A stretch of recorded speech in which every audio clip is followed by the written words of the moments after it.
Good evening, everybody. It is Simon Holden here, the Sheriff of Tippingham, with the Judge Pottage there in festive garb, let's say. And we are here to preview the King George for you. We'll go through every single run and then we'll give you our selections. Boxing Day classic stuff in conjunction with the mighty Bet Goodwin. You can see that SH10 promo code, which you can go on their site at the link below and get yourselves a £10 match bet on the King George or whatever you want it on, with a host of industry-leading bonuses. So if you've not taken advantage of it, please do. Now, Judge, it would be remiss of me not to mention I edged further ahead of you last week with Tritonic, given on here, of course, on Friday, who came home in the big race at Ascot. Indeed, so that was fantastic. Yeah. That was fantastic. Lovely to see. You must have got the AUTHOUR gin and tonics in, mate, didn't you? Oh, mate, I can't. Saturday night was but a blur. I bet it was. Yeah, well done. Yeah. But then again, the Saturday night before was as well, and I didn't have the winner then. Brilliant. So what the hell? Yeah, so that was great. Thank you for all the feedback. Yet another big winner, I have to say, between the two of us. And I think we can say again, this is the #1 tipping challenge on YouTube or anywhere. So if you want big winners, stick with your Friday. Although, of course, not a standard episode today because we're only going to do one race, but it's one of the year's great races. And can I just say a big well done to everybody who backed my winner in the last video, big 3-1 Ludlow special. My HFC club members were on a big lucky for the 12 days of Christmas offer, and they had a 9-1 winner, a big price place as well, and that one, the 3-1 shot in their lucky. So big up to you. Give us the thumbs up if you would. And before we go into the King George, at the second link down, you will see my Christmas special card marker. 2 days at Kempton, every race covered, a clear nap and next best on both days. It's a festive card marker and it's yours. And here's the twist, not for a £5 each day, a £5 for both days. So get signed up. You'll get the bets nice and early on Boxing Day morning, and you can get on, do all the races in combos, because we're going to try and scoop the pool on Boxing Day and make this a Christmas not to remember for Goodwin and all those other awful bookies. But they're, of course, still our great friends. Right, Judge, this is the King George. We're going to go through the lot. We're going to go through the whole field.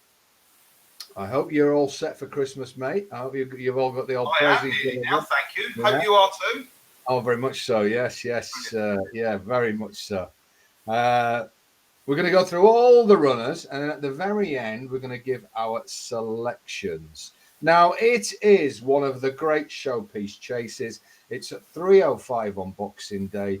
It is one of the, I would say, outside of the Gold Cup, it is the #1 prestige chase, Judge. I know we've got the Betfair chase, a relatively new. I know we've got the Cotswold. We've got other good long-distance racing, but I think apart from the Gold Cup, this is the creme de la creme of the staying chase world. It's over 3 miles. It's at Kempton. It looks like we're going to get decent ground. Some good to soft in places. I don't think the weather's going to change too much in the next 2 days. So I think we're going to be running at decent ground at a hell of a clip at 3:05. Now, there are currently 9 runners. Now, we are filming this early, so we're going to give the prices as they are now.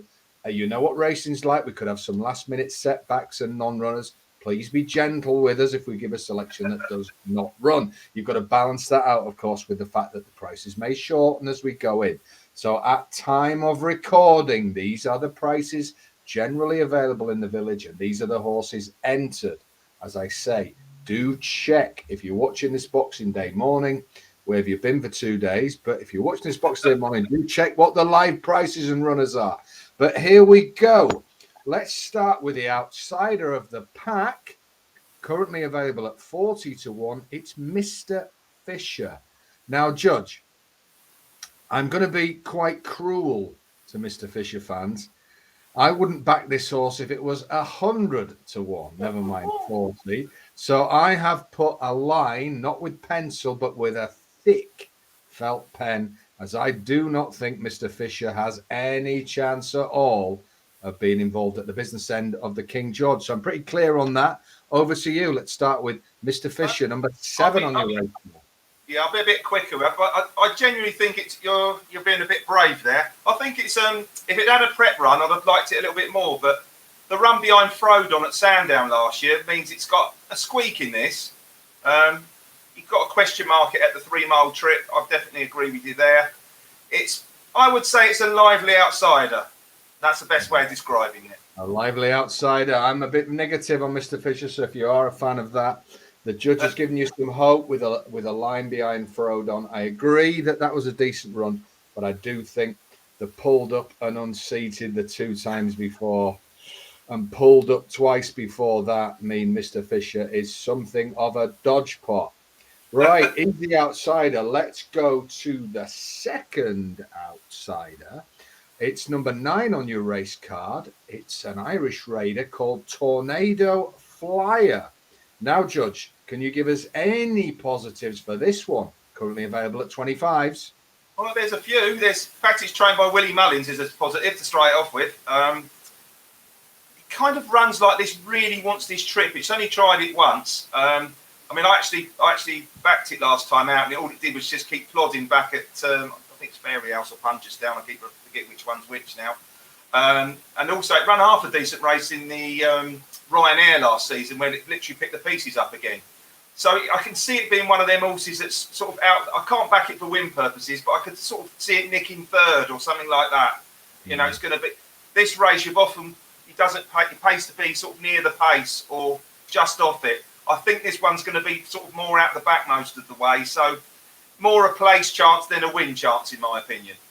Yeah, you must respect Willie Mullins, of course you must. But I think if this was trained by somebody else, you'd be looking at 40 to 1. I don't think the horse is quick enough to figure in a King George. Especially on decent ground. You could maybe make a case for him, like you say, plodding on, if we had some deep winter ground for him to just relentlessly stay on. I think it's going to be happening far too fast for him on the first circuit. I think young Mr. Mullins might struggle to keep this one in touch. We'll come to it later, but we're fairly sure they're not going to be hanging around here. I think we can say with some confidence that they ain't going to. I just don't see Tornado Flyer having the basic pace to get involved in a King George on decent ground. So I'm going to put a big line through him as well. That's 2 out of the game for me. We now come to for anybody watching this thinking, a jolly backer sheriff just done or whatever, hang fire, because we have another horse available at 25 to 1 who I think does have a squeak here. So I'm not just excluding the big prices. We come to number 8, St. Calvados, ridden by Gavin Sheehan, who of course is a big pal of Goodwin Racing's. So wouldn't there be a few people cheering him on, sponsored by the firm? I think St. Calvados. Now, when we start looking at a race, the first thing I do, and I'm sure you're of a similar ilk, Judge, is to look at last year's. Before we start looking at the recent form of the horses involved. So a little clue there. Go back to the race last year, the year before. Start and have a look at how these races are run. Are they front runners races? Are they hold up horses races? And you're right, Judge. I think you've got to be in the 6 here. I do not think you can win a King George from off the pace unless a lot of things go wrong early on or they go crazy fast. And I think St. Calvados, if they could have last year's race again, would have taken Frodon on earlier instead of wasting energy being like held up, gripped. I think he ran out of gas, not because he didn't necessarily get the trip, because he'd wasted a lot of energy being held up. He also went very, very wide. I know there was a big, was he pushed wide by Frodon, blah, blah, blah. I think this year lessons will have been learnt. I think he'll be up there earlier. I think he'll run a tighter line. And I think as an each-way play, St. Calvados is certainly, there's going to be worse 25 to 1 shots running on Boxing Day than this fella. So I'm not dismissing the outsiders in this race at all. And I'm going to give a big thumbs up to St. Calvados. Over to you, Judge. Well, interesting you say about that, because actually he travelled like the winner, going towards the. I think it's towards the last. He was on the bridle coming there. And for me, I didn't think he got home. I come along with what you're saying. I just think this is going to be run even faster. Hopefully, we'll come to that in a minute. I think obviously the one thing you didn't mention probably is another positive. It's gone to. I think it has gone to Paul Nicholls. Yeah, Paul Nicholls. You'd like to think. Sorry. I should have mentioned that. Yeah. So yeah, it's not one that's going to be on my radar, but I can see where you're coming from. I think that'd be the best way of describing it. So the judge a little bit more pessimistic about the mighty Gavin Sheehan's ride than I am, but there you go. So St Calvados, of course, now with Paul Nicholls, did he extract that little bit of improvement? Not to knock the previous training, of course, not at all. Horse, but it's not going to need much improvement. Could he put a bit of stamina into the horse as well? Will it be ridden a bit more aggressively? Who knows? We then come to the next in the betting. This is the last of what I'll say of the outsiders. This is the last of the outsiders. It's available at 14-1, pretty much across the board. He's a horse who had a wretched year last year, absolutely woeful, but he came back to form. Not necessarily with a vengeance, but certainly with a win last time.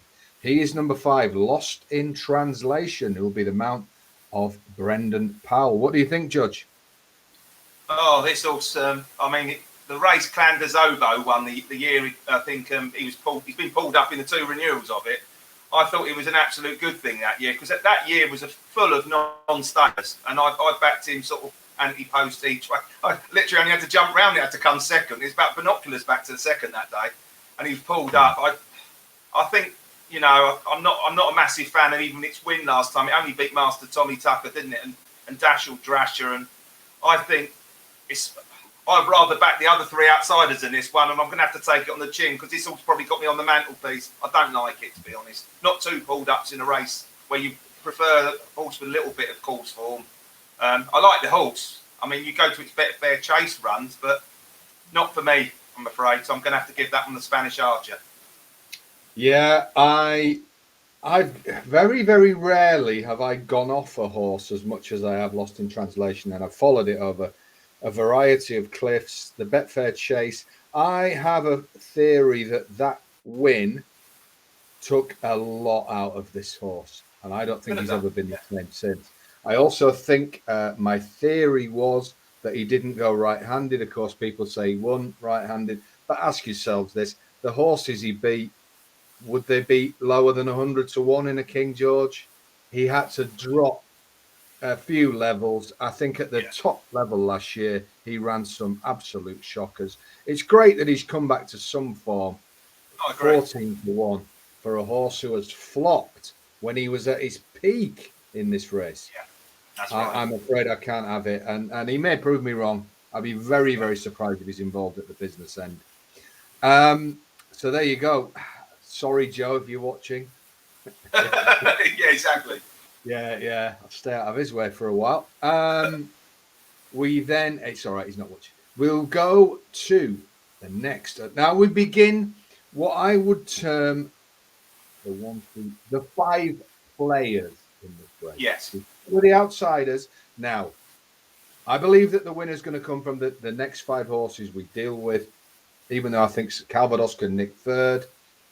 I think the winner is going to come from the next, what I would call the 5 players. We'll start off with Asterion Forlonge. Now, this is a horse I have a lot of time for. However, they're not going to hang around in this race. We'll come to Froden. I can't see any other way that Froden's going to try and retain this other than blasting off. I think Asterion Forlonge has got a fence with his name written on it. He is a clumsy jumper. This is a horse with bags of pace. But if you watch the video of the way he runs, and he unseated again last time, he seems to hurdle fences. He has to meet them exactly on a stride, and he jumps them low and quick. The problem with doing that is it's great when it goes right.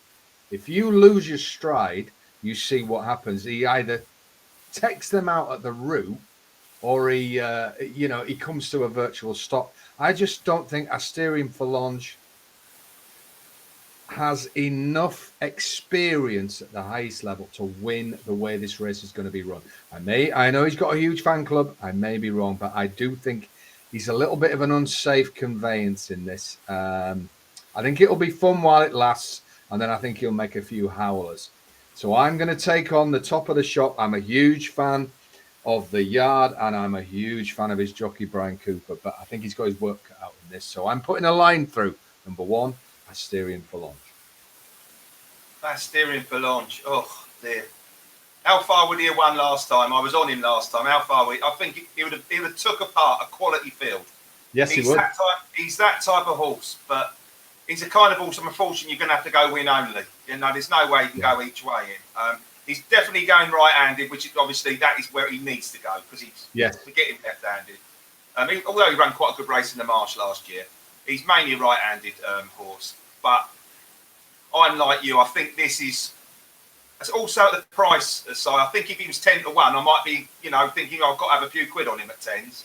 But 6 to 1, 13 to 2. Is there a not for me really? And the same reason as you just said, like you said, not necessarily a fence has got his name on it, but a bad mistake's got his name on it. And if you're turning into the home straight, you can't, and you're there on the snaff and you make a mistake, it's going to make some, and going up in trip as well, don't forget. It's a big thing, and I'm like you, unfortunately, I'm going to have to give him the Hebo. Yeah. So he's out now. Yeah. Many will be surprised many will be surprised that the reigning champ here is not favourite, he's not second favourite, and he's not third favourite. Now I know this has upset the trainer and the jockey, but a lot of things can upset them. That's another argument. But the fact remains, the market is what the market is, and our fourth favourite on this is the reigning champ, ridden by Briony Frost, and it's Frodon. What do you think, Judge? Are they right to be angered by the It's not an outsider, but are they right to be angered? At the end of the day, the price is irrelevant. I've got to be honest. This is horse. It's right battler, isn't he? You can't help but love the horse. He's free from free at Kempton, which is a massive positive. My big thing with this horse is something else going to take him on, because I think he didn't get gifted. I mean, he had an easy lead last year. Now, they kind of thought there was going to be someone to take him on. And if something else takes him on, I think that would be to the detriment of his chance. He's obviously got, he's been proven Group 1 winner now. It won obviously in Ireland, beat him in Elorindo. But I kind of think Paul Nicholls probably got him cherry right for that. And this is sort of, not necessarily a second thing, but for me, I'm happy to take Frodon on for the win purposes. I can see him being thereabouts, but I think he's more likely to come third or fourth, to be honest. So he's one I'm going to miss out on. You used the phrase he was gifted the King George last year. No, it's a bit harsh. I gifted the lead. Gifted the lead. I believe when the horses lined up last year, the other jockeys didn't believe that Frodon was a player and could win. And I think they were happy to let him lead, and a soft lead. This year, every other jockey in this race is not going to make that mistake, because they know that the horse did stay on, is tough as teak, showed it again last time. And I think that wherever Frodon starts, there will be 2 or 3 horses within a length and a half of him. I don't think this 4 or 5 lengths messing around anymore, and they realised far too late and used a lot of gas to get to where Frodon was. I think there won't be any of that. And like you, will something take him on? We know what Briony Frost is going to do. She's going to try and do a repeat. The horse is going to be staying on. He's tough. Will he be in the 3? And you make a profit on the bet? Very, very likely. I'm just unsure. Like you, I love the horse. I've won a lot of money on the horse. I didn't back it last year, and like everybody else, I kicked myself. I got a feeling if you weren't involved last year that you missed the wedding, and I do not intend attending the funeral. So I think that's about the fairest. If he wins, he wins, but he won't carry my money.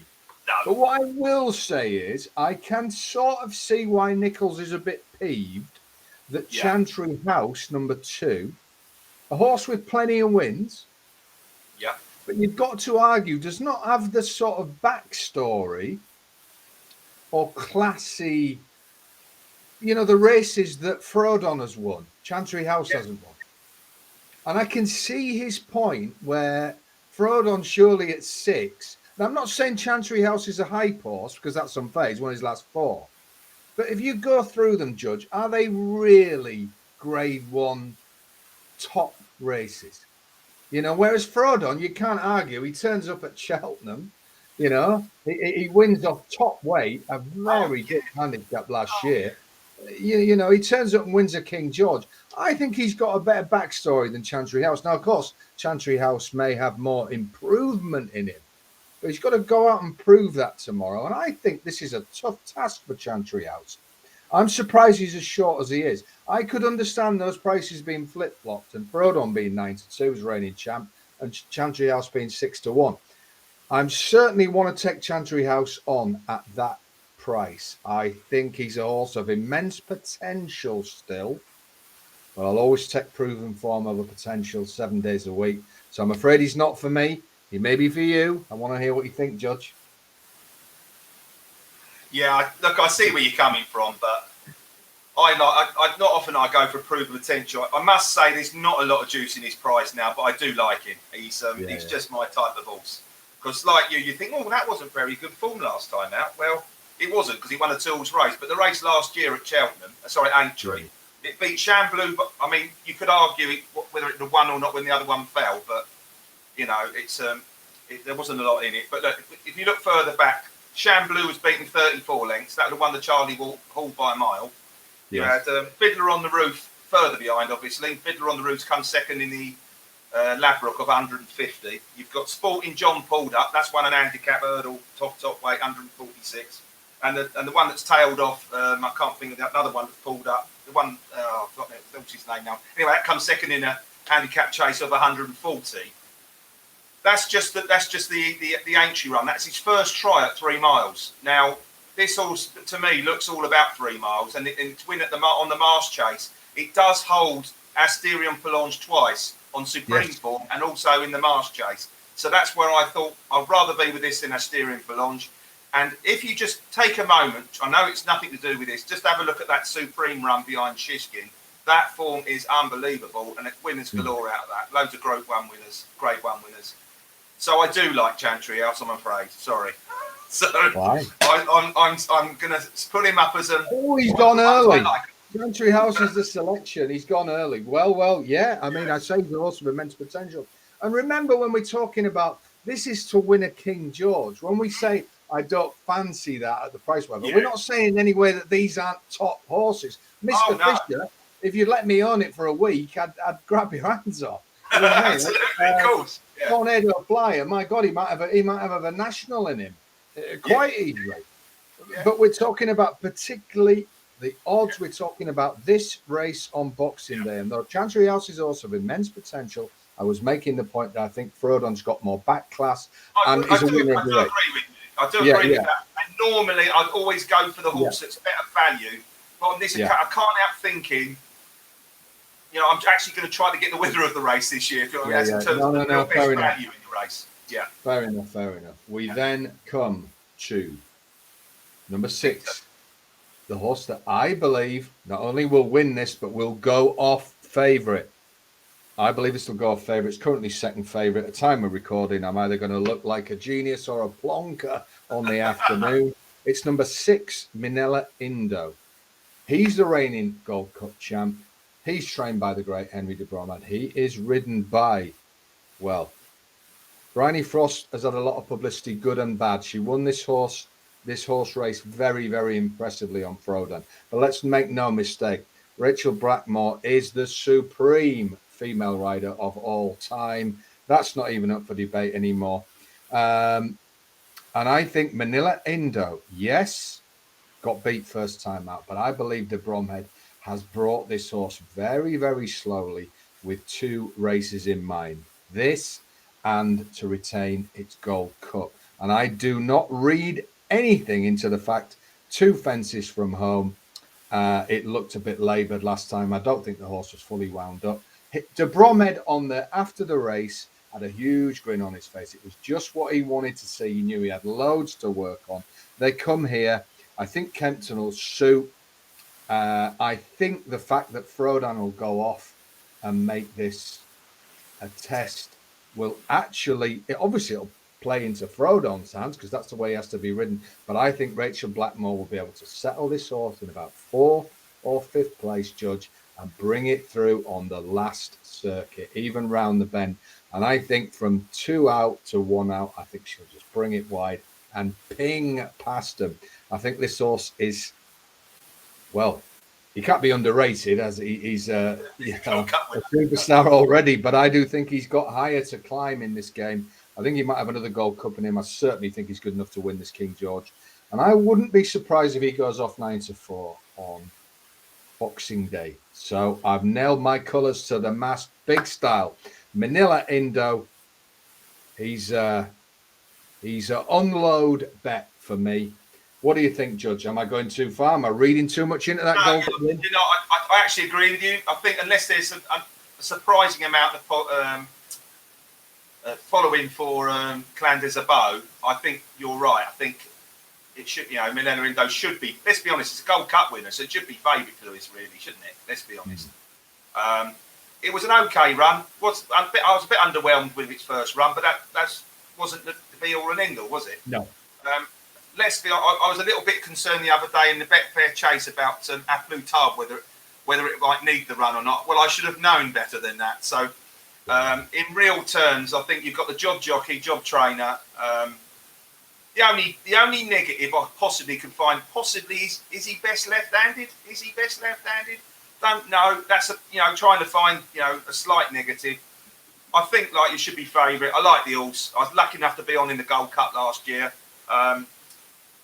Probably the right price, really. But to be honest, it's like you say, perhaps another point shorter. He should be most likely winner. I agree.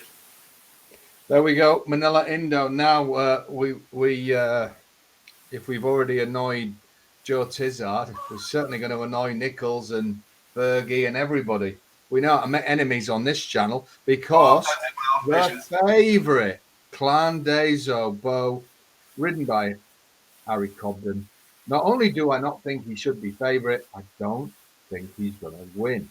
Now, he is a horse who redeemed his reputation on his last 2 runs. He was becoming disappointed. There were people saying he'd gone a bit sour. But to be fair, even though I don't think he should be favourite, he's certainly back in the picture with us 2 wins. Yeah. And one thing about Nichols, there is nobody at keeping staying chasers sweet for longer than him. There's nobody better at getting them right for the big, big day. I just think he's a little bit short of class compared to Manila Indo. But that's my view. And again, it's not saying he's not a good horse. God, what a horse he's been. I just think this is a notch above the King George's he won. But that's just my view. One of the King George's he won. I mean, you shouldn't. I mean, let's be honest. Surname was a furlong behind, and that was about a furlong behind its best form. It was an horrendous King George when you really look at that. Full of non-stayers and Lost in Translation was pulled up. I know you shouldn't say that, but compare that to the race here. I think you probably would argue. Well, you just all made the case for St. Calvados. I would be amazed St. Calvados doesn't come second in that by miles. I agree. Yeah. So let's put things into perspective. It's got an excellent record at Kempton. He's won this race twice. Thoroughly, all the people are on each way, anti-post. I'd be surprised it's out the frame. I'll be honest. This is one, I think it's bang solid. But I don't like the fact that Nichols has actually changed its preparation. I like the fact he'd had a run. I know he overcooked it last year in the Betfair Chase, didn't he? He left the mark for this. He was given a funny ride last year in this as well, and he's always like, I don't know, he wasn't given the best ride, I don't think. It wasn't his greatest ride. But for me, out of the 2 I'd like to back at the current prices, I'm afraid I'd have to agree with you. I do think, you know, when you're on a Gold Cup winner against the, you know, his dual court King George winner, I still would rather be with the Gold Cup winner every day of the week. So I think that's the one that's going to drift. And I think, like you, I think the Nelorindo. Now, if the market was to say the other way round, that would possibly put a negative, actually, in general, rather than the positive on Calvados Bow. That'd be a negative on the Nelorindo, if I'm honest. That's the way that's how I read the market come race time. So there you go, Judge. I am going to select as my danger, my very sneaky small, watch him as St. Calvados. But I am all over Minella Indos. Is a major bet for me. Hope it will do the business under Rachel Blackmore. And Judge, just to clarify, you are a Chantry House man. Yeah, I'm going to go just HOA Chantry House and just, back Mr. Henderson to pull another rabbit out of the bag. But I just hope the progression takes him to that next level. Excellent. So, Chantry House it is. Chantry House it is. Well, can I wish you a very, very Merry Christmas, Judge, and thank you for all your help on these Friday challenges. It wouldn't have been the same without you, as it would have just been me challenging myself, really, wouldn't it? But there you go. It's been great. It's been a pleasure, Simon. I wish you, a Merry Christmas and your family, and wish everybody who watches this a Merry Christmas too. Let's hope it's a lucky one for all. Yeah, let's hope so. And we will be back to have a look at Cheltenham on New Year's Day. There's no getting away from us in 2022. Oh, brilliant. Fantastic Boxing Day. If mine doesn't win, I hope yours does, just a lot less than mine. But there you go. It's been great. Absolutely. And remember, folks, whether it's Christmas, New Year, Midsummer, if you want big winners, it's Friday. It's in conjunction with Bet Goodwin. It's the judge. And in fact, any day of the week, it is the mighty. Hold